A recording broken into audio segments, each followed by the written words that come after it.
नमस्कार, आप देख रहे हैं न्यूज लाइन और अभी तक की तमाम छोटी बड़ी खबरों के साथ मैं हूं रूपा गुप्ता। तो खबरों की शुरुआत करते हैं हर बार की तरह हेडलाइन से।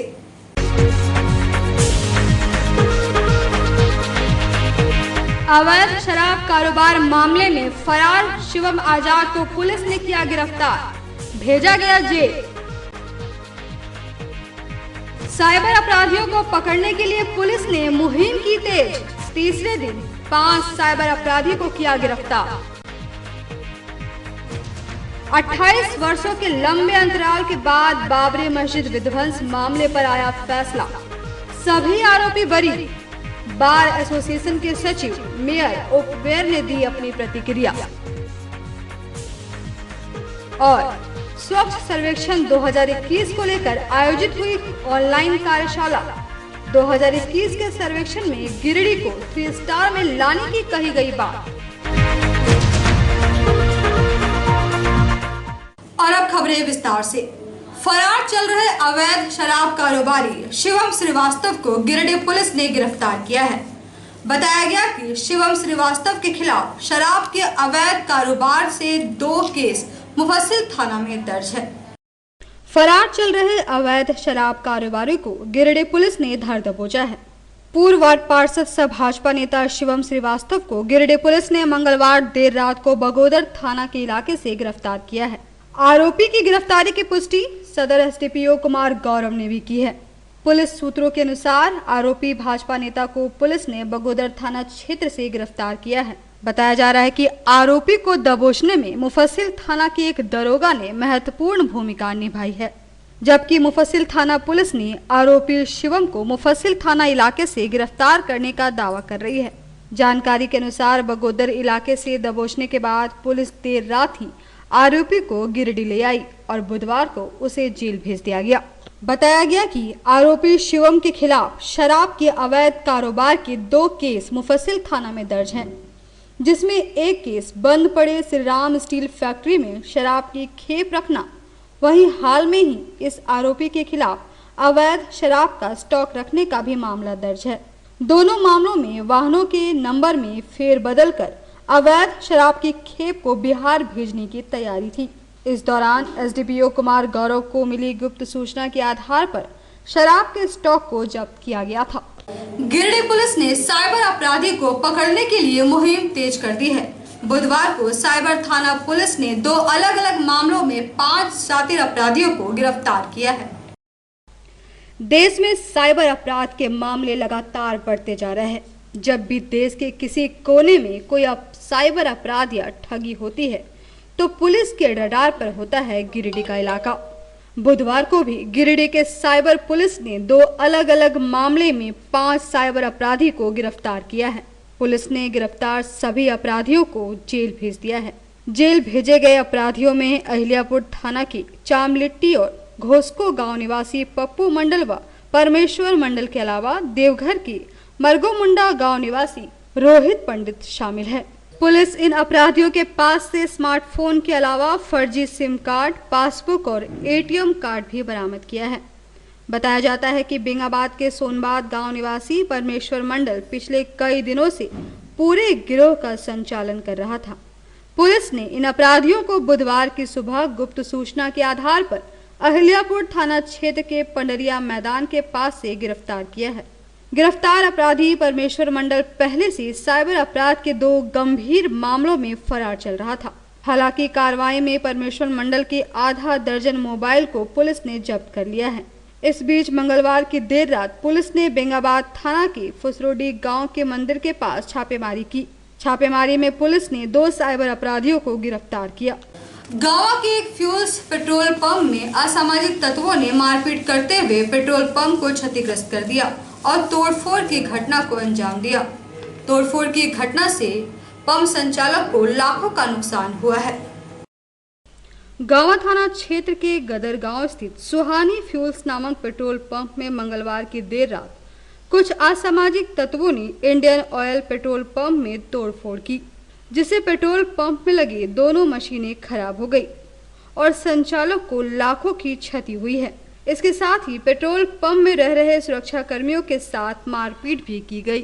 पेट्रोल पंप के सुरक्षाकर्मी कपिल देव पांडे ने बताया कि बीती रात 2 मोटरसाइकिल में 4 से 5 लोग पेट्रोल पंप आए और पेट्रोल की मांग की। उन्होंने जैसे बोला कि पेट्रोल पंप बंद हो गया है, उनके साथ मारपीट करने लगे। इधर गांवा थाना पुलिस ने बताया कि अभी तक पेट्रोल पंप के संचालक या कर्मियों द्वारा थाने में लिखित आवेदन नहीं दिया गया है, मगर सूचना के अनुसार मामले की जांच पड़ताल की जा रही है। वो हमको बोला भैया तेल, कहली देखिए भैया तेल है, ऊपर से सिस्टम अगर लॉक हो भी चालू करे चीज ना हुई कि हम चालू करके तो दे सकूँ। बोल से बात हो, कहली हाँ। तो बोल चल जी, बोल चल जो। तो वहाँ गया मुखिया जी कॉल किया, बोले ऐसे बात है, इस पंप पर हमको तेल नहीं दिया। बोल नहीं दल को तेला, तो बोल ठीक है, तो हम कॉल करें। तो वो हमके यहाँ कॉल किया मुखिया जी, कहली मुखिया जी ऐसे बात है, धनबाद से अगर सिस्टम चालू है लॉक हो जाएगा तो खुलते तो फिर धनबाद हम फोन करो ओकरा भेज दी तेला यहाँ दे देवो अपना कह के। कल ठीक है भेज देंगे। तो वो चल गए उन्हें।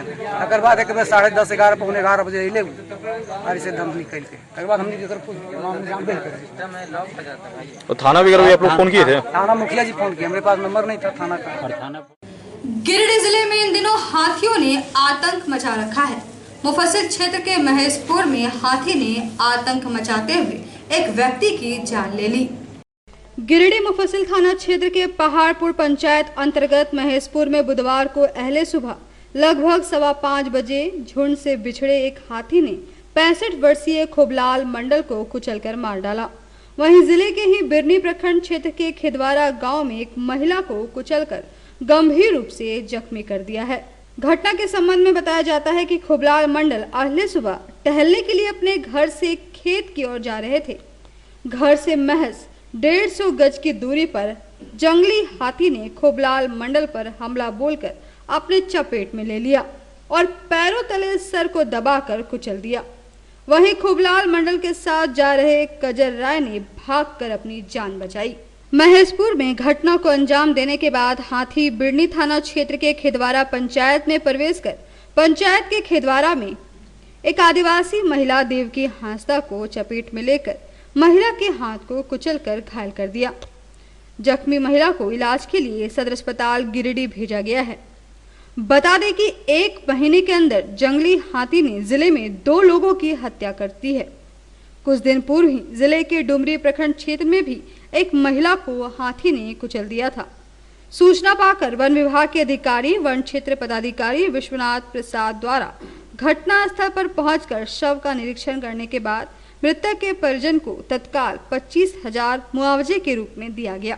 सुबह करीब 5 बजे लगभग आया, मेरा घर के बगल में है, मेरे चाचा है खुबलाल मंडल, और टहलने के लिए इधर आए थे। अचानक इधर एक हाथी उधर से आया और इसको हालत देख करके लगता है कि माथा को कुचल के और फिर इधर बगल से होते हुए निकल गए। एक आदमी का घर वहाँ थोड़ा गिरा दिया है। फिर उधर से धर्मपुर होकर के पता चला, वहाँ के लोग फोन के इधर से क्रॉस कर रहा है और उधर से जा करके फिर एगो बिरनी पंचायत के खिदवारा गांव में एक महिला को हाथ शायद तोड़ दिया है, अभी हम लोग को पता चला।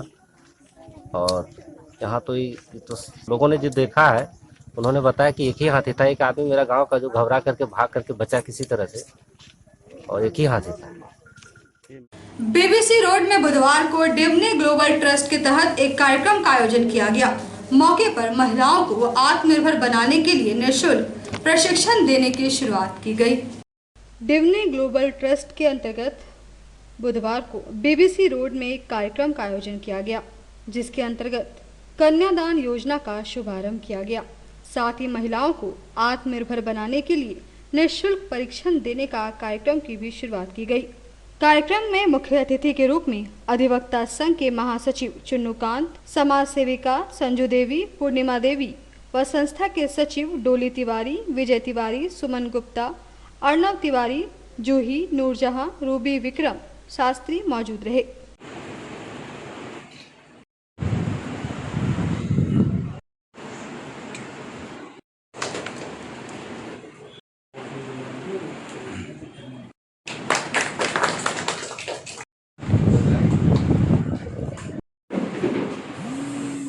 इस ट्रस्ट के गठन के पीछे जो मकसद है इसका, जहाँ तक हम सभी को जानते हैं, कि समाज के लिए कुछ बेहतर करने का जज्बा शुरू से रहा है इसके लिए। सोसाइटी को कैसे हम कुछ दे सकें और अपने जीवन का जो भी जितना बसंत ये देखी है उन सारे वर्षों में हम लोगों ने जो पाया है कि हमेशा कुछ बेहतर करना, समाज को कुछ मदद करना और खास करके जो नीडी लोग हैं उनके लिए खड़ा होना, इसके आदत में शुमार है। इसके लिए हम इसको बहुत धन्यवाद और शुभकामना देते हैं कि मन के भीतर जो ये भाव है कि समाज को कुछ करना है, इसका ये भाव, ये लौ हमेशा इसी तरह से जलते रहे और ये आगे बढ़ते रहे। बेटी पढ़ाओ के अंतर्गत कन्यादान योजना का शुभारंभ किया गया है। इसमें कन्याओं को अत्यंत लाभकारी योजना है। इस योजना के तहत बच्चियों का रजिस्ट्रेशन करवाना है और इसमें उन लोगों का 0 साइज से लेकर 10 वर्ष की बच्चियों को लाभ मिलेगा। जो बच्चियां हमारी 0 से 3 वर्ष की हैं उनको 21,000 रुपये संस्था के द्वारा दिया जाएगा। जो बच्चे 3 से 6 साल के अंतर्गत आते हैं उनको 21,000 रुपया दिया जाएगा और जो बच्चे 6 से 10 वर्ष के हैं उनको 11,000 रुपये की राशि सहयोग किया जाएगा संस्था के द्वारा। साथ ही उन बच्चियों को शादी के समय में और भी बहुत तरह का सामान दिया जाएगा। ये कन्यादान योजना इसलिए चलाया जा रहा है ताकि बेटी बचाओ बेटी पढ़ाओ के अंतर्गत बाल विवाह से मुक्त हो सके हमारा समाज। लगभग 28 वर्षों के लंबे अंतराल के बाद बाबरी विध्वंस मामले पर फैसला आया, जिसमें सभी आरोपियों को बरी किया गया। इस फैसले पर बार एसोसिएशन के सचिव चुन्नूकांत, मेयर सुनील पासवान, उप मेयर प्रकाश राम ने अपनी अपनी प्रतिक्रिया दी है। लंबे अंतराल के बाद बाबरी मस्जिद विध्वंस मामले का फैसला आया। लगभग 28 सालों के बाद आए फैसले में सभी आरोपी बरी हो गए हैं। इस फैसले पर बार एसोसिएशन सचिव चुन्नूकांत, मेयर सुनील पासवान, उप मेयर प्रकाश राम ने अपनी अपनी प्रतिक्रिया दी है। उनके समर्थक कई शीर्षस्थ लोग इस बाबरी मस्जिद कांड में अभियुक्त थे। लंबे समय से उनको अदालती जो प्रक्रिया है उसका फेस करना पड़ रहा था, लेकिन विशेष अदालत ने जो आज फैसला दिया उसका मैं एक बार फिर से स्वागत करता हूं और ये कहता हूं कि सत्य की जीत हुई है। मजबूत आधार है। थोड़ा विलम्ब जरूर हुआ है, 32 साल के बाद ये फैसला आया है। हम समझते हैं कि इसको थोड़ा और जल्दी आना चाहिए था, लेकिन देर से ही सही न्यायपालिका ने ये सिद्ध कर दिया कि हिंदुस्तान की कानून में अगर कोई फैसला आता है, वक्त उसमें लगता है, तो उसके पीछे केवल और केवल ये मकसद है कि कोई निर्दोष व्यक्ति को सजा नहीं हो जाए। तो लंबे समय से ये मामला चला रहा था। विगत 28 वर्षों से ये मामला सीबीआई के विशेष अदालत में लंबित था, जिसके बाद आज देखा गया कि जिसके माननीय न्यायाधीश एस.के. यादव जी के द्वारा जो सुनाया गया फैसला है, इसमें उन्होंने कहा है कि ये घटना पूर्व विध्वंस जो हुआ है मस्जिद या बाबरी मस्जिद जो भी था विध्वंस हुए मामले में जो फैसला आया है, आज निश्चित रूप से वैसे सभी लोगों को राहत मिलेगी और इसमें जो निर्दोष लोग इतने दिनों से परेशान थे और किसी न किसी राजनीति के कारणवश से सभी लोगों को फंसाया गया था, इसके लिए हम सीबीआई के विशेष अदालत को हम बहुत बहुत धन्यवाद और बधाई देना चाहते हैं, साधुवाद देना चाहते हैं कि ये फैसला वो लेट से जरूर, लेकिन फैसला सही समय पर सही आया। और निश्चित रूप से उसमें से 52 जो भी अभियुक्त थे सारे को जरूर 52 में 17 जो अभी इस दुनिया में नहीं रहे, 32 लोगों को जरूर राहत की सांस ली होगी। सीबीआई की विशेष अदालत द्वारा वर्षों से जो राम मंदिर से संबंधित विवादित ढांचा गिरने के कारण और भारतीय जनता पार्टी के या हिंदू समाज के द्वारा जो विवादित ढांचा गिराया गया और वैसे लोगों पर तत्कालीन सरकार के द्वारा मुकदमा दायर किया गया था, उसमें भारतीय जनता पार्टी के कई शीर्ष नेतागण माननीय लालकृष्ण आडवाणी, सुश्री उमा भारती, माननीय मुरली मनोहर जोशी जैसे कई अन्य लोगों पर मुकदमा चल रहा था। उसको आज सीबीआई की विशेष अदालत ने और ससम्मान बरी कर दिया है और उन्होंने कहा कि यह जो विवादित ढांचा गिरा यह स्वतः गिरा, भीड़ के द्वारा गिराया गया। इसमें किसी भी ऐसे बड़े नेता का हाथ नहीं है और सारे लोगों को बरी कर दिया गया। मैं अदालत के प्रति सम्मान व्यक्त करता हूँ। धन्यवाद। नगर निगम के सभागार में कार्य मंत्रालय केंद्र सरकार द्वारा सर्व सर्वेक्षण 2021 को लेकर ऑनलाइन कार्यशाला का आयोजन किया गया। मौके पर कहा गया कि 2021 के सर्वेक्षण में गिरिडीह को 3 स्टार पर लाने की कोशिश रहेगी। आवासन एवं शहरी कार्य मंत्रालय द्वारा बुधवार को स्वच्छ सर्वेक्षण 2021 को लेकर ऑनलाइन कार्यशाला का आयोजन किया गया। नगर निगम कार्यालय में कार्यशाला में मेयर सुनील पासवान, उप मेयर प्रकाश सेठ, सिटी मैनेजर रजनीश लाल, नगर निगम कर्मी गौरी शंकर यादव सहित कई लोग मौजूद थे। इस दौरान सभी को स्वच्छ सर्वेक्षण 2021 को लेकर जानकारी दी गई। इस बाबत मेयर सुनील पासवान ने बताया कि वर्तमान में गिरिडीह 2 स्टार में है, जिसे 2021 के सर्वेक्षण में 3 स्टार पर लाने की कोशिश है।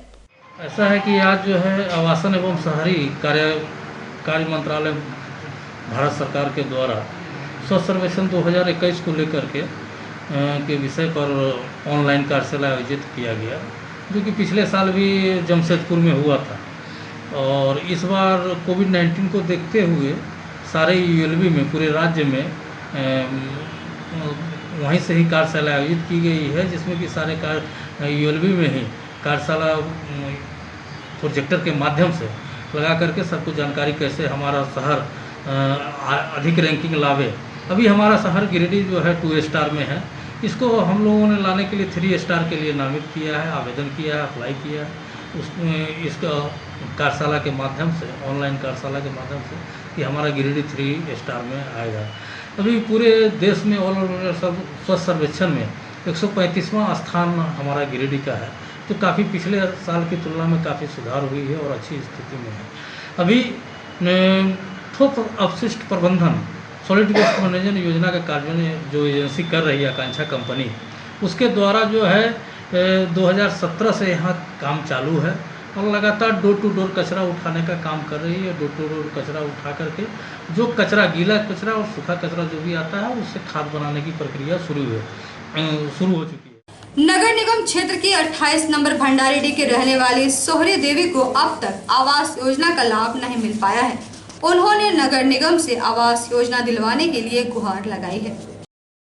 नगर निगम क्षेत्र के वार्ड नंबर 19 की 28 नंबर भंडारीडीह निवासी सोहरी देवी का इस दुनिया में बेटी के अलावा कोई नहीं है। उनके सामने खाने पीने की भी काफ़ी समस्या हो रही है। उन्होंने बताया कि पिछले 20 वर्षों से वे आवास योजना के लिए पहले मुखिया, इसके बाद वार्ड पार्षद के लगातार चक्कर काट रही है, मगर आज तक उन्हें आवास योजना का लाभ नहीं मिला है। उनका कहना है कि उनका कोई सुनने वाला नहीं है। हालत इतनी बद से बदतर हो गई है कि जब अधिक बारिश होती है तो डर लगने लगता है कि कहीं यह मिट्टी का मकान गिर न जाए और कोई बड़ी दुर्घटना ना हो जाए।